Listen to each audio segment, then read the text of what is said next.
Depuis que l'homme a vécu sur cette terre, son intérêt s'est porté sur l'exploitation des ressources naturelles. L'eau, le sol, la faune et la flore, sans se soucier de la possibilité de leur épuisement. Avec le temps et l'évolution des civilisations humaines, ces ressources ont subi des changements considérables, causant la dégradation de quelques écosystèmes et conduisant à l'accentuation de plusieurs phénomènes, comme la désertification et la dégradation des terres, ainsi que l'aridité des milieux et la diminution de la fertilité des terres agricoles dans plusieurs régions du monde. Le sommet de la Terre de Rio de 1992 a été un tournant historique décisif dans l'évolution de la conscience mondiale des problèmes affectant les ressources naturelles et l'environnement. En effet, la mise en place des conventions et traités, tels que les conventions sur la diversité biologique, le changement climatique et la lutte contre la désertification, étaient un acquis important, et la Tunisie a été l'un des premiers pays à adhérer à ces conventions et à en exécuter les dispositions.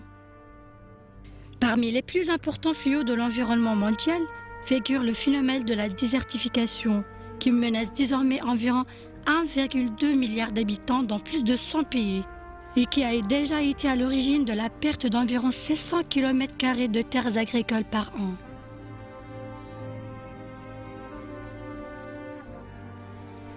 Le continent africain vient en tête de ces continents affectés par ce phénomène, avec un taux de 32% de terres arides dans le monde, ce qui empêche grand nombre de pays africains à atteindre les objectifs de millénaire pour le développement.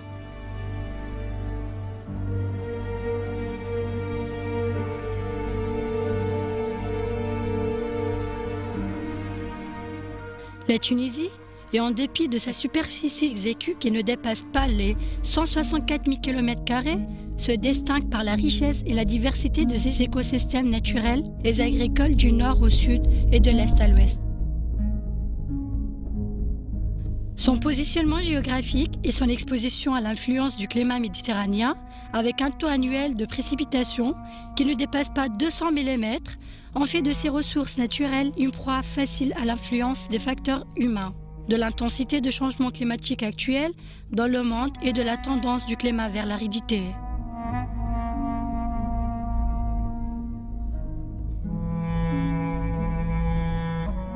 Suivant l'étude la plus récente, environ 18% des terres en Tunisie est restée équilibrée à l'abri de ce fléau, alors que la superficie des terres menacées représente environ 3/4 de la superficie totale du pays. Et ce à cause de plusieurs facteurs dont la salinité, le surpâturage, la longueur des périodes de sécheresse et les techniques agricoles non adéquates.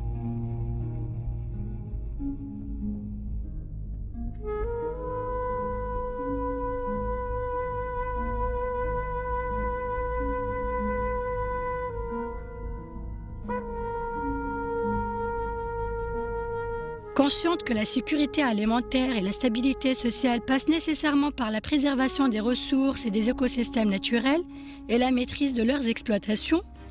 la Tunisie a pris l'initiative depuis l'indépendance de concevoir des stratégies et d'exécuter maints programmes et projets dans les différentes régions afin de garantir aux générations actuelles et futures le droit à un milieu naturel équilibré.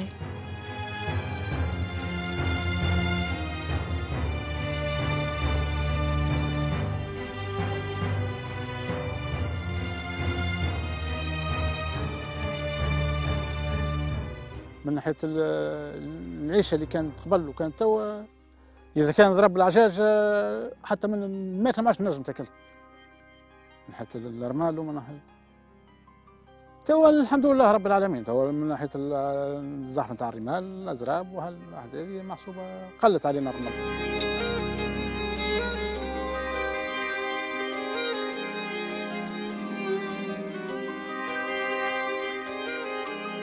Devant la grandeur des défis et l'importance de la dimension préventive et futuriste dans la lutte contre le phénomène de la désertification et la préservation des ressources naturelles, il a été procédé depuis 1998 et dans le cadre d'un système de gestion durable et des ressources naturelles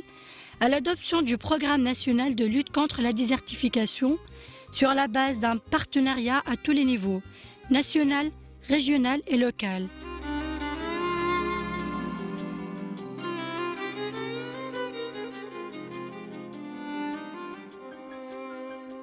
Le Conseil national et la Commission régionale de lutte contre la désertification ont été également créés et chargés de la concrétisation des approches partenariales, la coordination entre toutes les parties intervenantes, l'appui de la décentralisation des actions et l'amélioration des mécanismes de suivi et d'évaluation.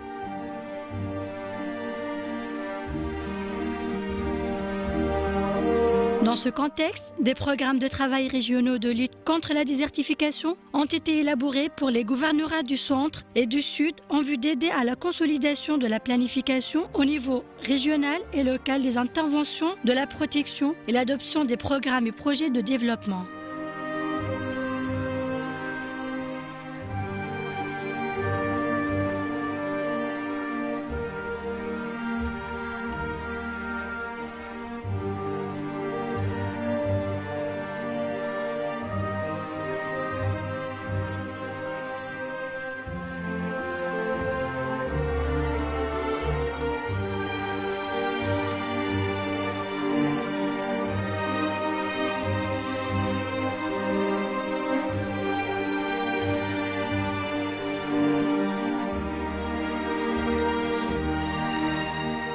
Les programmes sectoriels visant à lutter contre le phénomène de la désertification se sont focalisés particulièrement sur la protection des eaux et du sol avec l'exécution de plusieurs projets en adoptant l'approche du partenariat avec les populations locales tout en tenant compte de la sauvegarde de la fertilité des terres et de l'amélioration de leur rendement à travers l'aménagement et la protection des sols, en utilisant les techniques appropriées, en créant plus de 500 lacs montagneux pour alimenter les nappes phréatiques.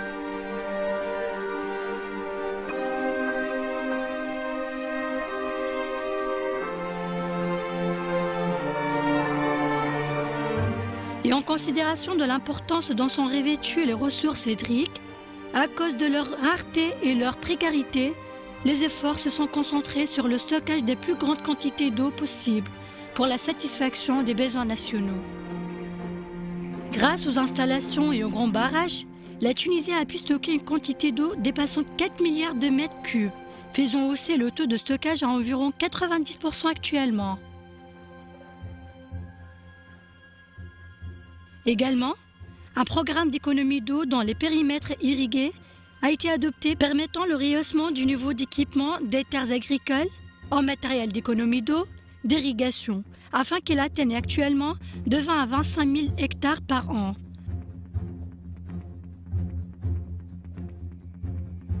Ce qui a permis l'augmentation du rendement des cultures d'irrigation à 25% pour les céréales et à 40% pour les légumes et l'arboriculture.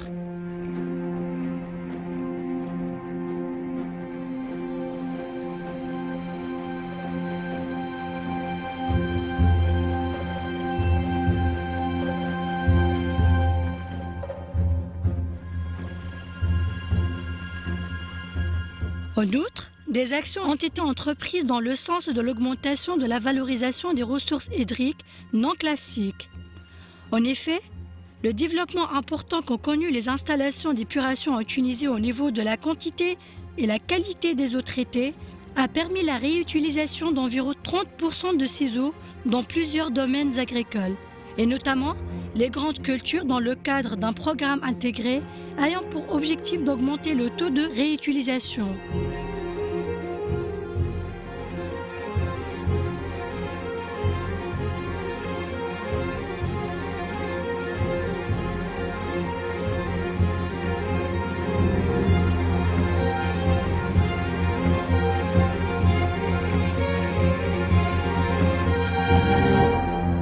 Les projets de pointe consistant à la viabilisation des terres arides et du désert à travers la création des oasis sahariens, à l'instar des expériences de Jim Martouk et de Xaguilène, sont considérés comme un témoignage de volonté de l'homme pour rendre la nature malléable et l'assujettir pour le bien de l'humanité. Et à côté de leur contribution au développement et à l'amélioration des conditions de vie de la population locale, ces projets contribuent à l'amélioration de la couverture végétale et présentent un obstacle biologique efficace contre l'avancée du sable.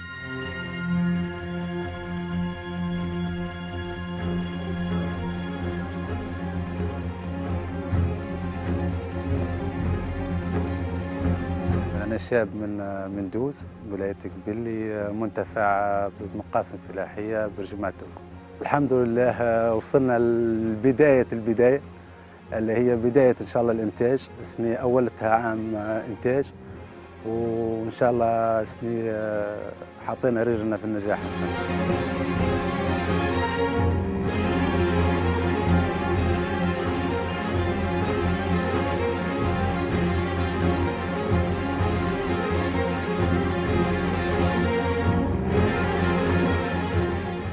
Vu l'importance et l'efficacité des programmes de boisement pour lutter contre la désertification et la sauvegarde du capital seul, les programmes nationaux de promotion du boisement forestier et la plantation pastorale ont permis l'amélioration du taux de la couverture forestière pour atteindre plus de 13% actuellement.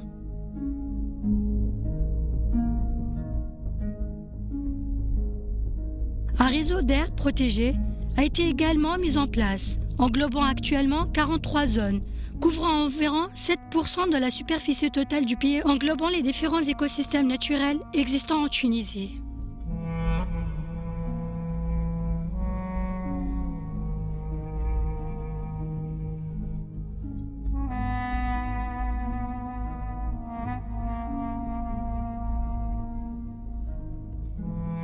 نخدم تبع الغابات لأن نسقف الشجر الصغير هذا مقاومة التصحر، لخاطر الرمل الباقي توا داز على الغابات على الواحات. نعملوا في الشجر الصغير هذا باش ندوروا الرمل. كما تشوفوا بعض من الديار كانت قبل مردمها تراب، لكن الحمد لله عملوا هالزربات هذه والشجر الصغير هذا توقف الرمل وما عادش ماشي الناس يسكنوا نحن ثمتي، والحمد لله خير من قبل تو. Ainsi, la création en 2007 de la Banque nationale de Gênes est considérée comme une réalisation de pointe dont peut s'enorgueillir la Tunisie, en raison de la contribution de cette institution de la consolidation des programmes de protection et d'exploitation raisonnable des ressources génétiques, végétales et animales. Depuis sa création, cette banque a entrepris la collecte des milliers d'échantillons et la récupération d'une grande partie des ressources génétiques en vue de les proférer et améliorer leur rendement. L'accent a été mis notamment sur les ascendances génétiques ayant la capacité d'adaptation avec les spécificités écologiques et naturelles des zones arides et semi-arides.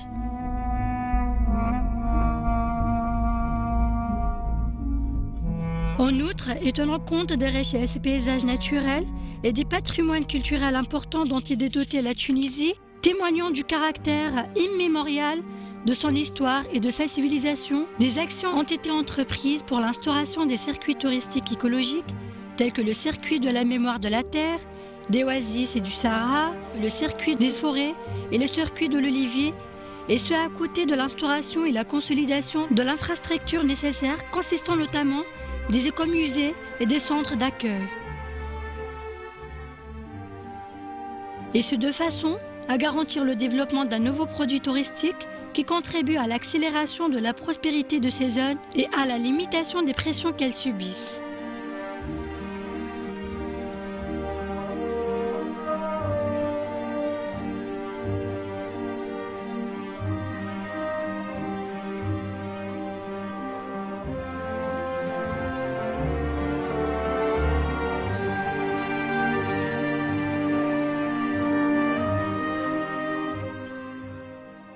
Depuis sa ratification de la Convention internationale sur le changement climatique et son adhésion au protocole de Kyoto, la Tunisie a pris l'initiative de mettre en place des stratégies et d'adopter des orientations pratiques au niveau national, afin d'œuvrer pour l'atténuation des impacts potentiels et prévisibles de changement climatique.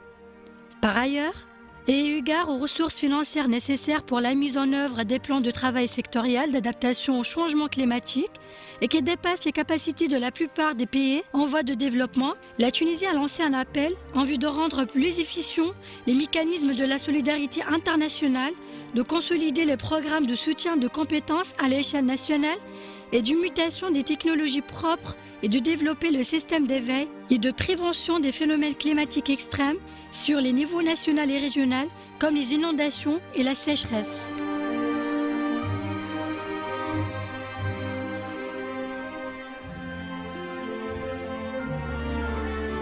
Aussi, la Tunisie a poursuivi son effort de promotion et de développement des systèmes de recherche scientifique et la consolidation des centres spécialisés à l'instar de l'Institut des régions arides de Médine, de l'Institut national de recherche agronomique de Tunis, de l'Institut national de recherche en génie rural, eau et forêt.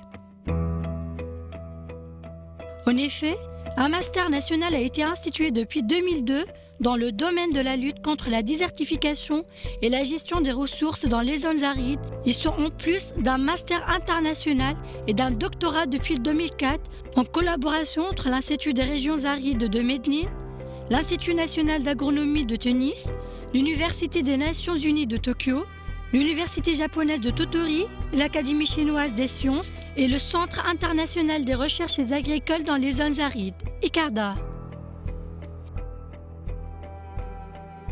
En outre, la reconnaissance du rôle primordial de la société civile dans la préservation des ressources naturelles et le soutien qu'elle apporte aux efforts de l'État dans ce domaine a fait que le nombre des associations actives s'est multiplié. La société civile est devenue en peu de temps un partenaire clé, contribuant de façon efficace à l'exécution de plusieurs initiatives et projets se rapportant à la gestion des ressources naturelles.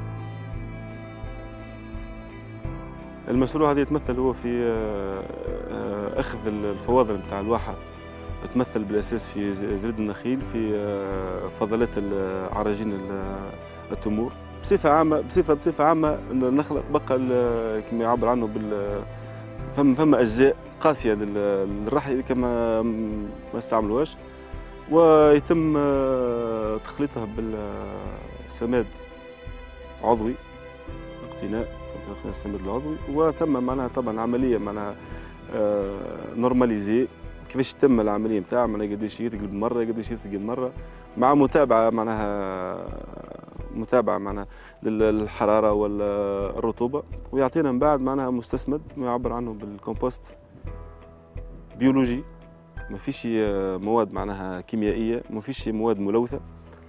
والعمليه هذه معناها عملناها باش تكون نخلقوا دوره في الواحه من فواضل الواحه، نعملوا المستسمد هذايا ونرجعوه للفلاح باش تبقى ديما الدوره معناها السيكل انترن من غير ما نبقى نجيبه من برا ولا حتى شيء، فهمت؟ وديما تبقى حاجه نظيفه بيولوجيه لا تاثر لا على الفلاح ولا شيء، وتنهض حتى بالانتاجيه نتاعه وتعطي مردود على ظروف العيش نتاع الفلاح. La Tunisie a également développé sa coopération internationale et régionale dans le domaine de la lutte contre la désertification. Elle a concentré ses efforts dans le cadre de la coopération Nord-Sud-Sud, notamment dans le domaine de renforcement des capacités à travers la formation des spécialistes dans la gestion des ressources naturelles au profit de plusieurs pays africains et arabes. La Tunisie représente également une source de rayonnement continental du fait qu'elle abrite plusieurs institutions à l'instar de l'Observation du Sahara et du Sahel, OSS, qui auront des services d'assistance technique et scientifique assez importants au profit des pays africains concernés par le phénomène de la désertification, ainsi qu'à travers sa contribution à la réalisation des exigences du plan décennal de la Convention internationale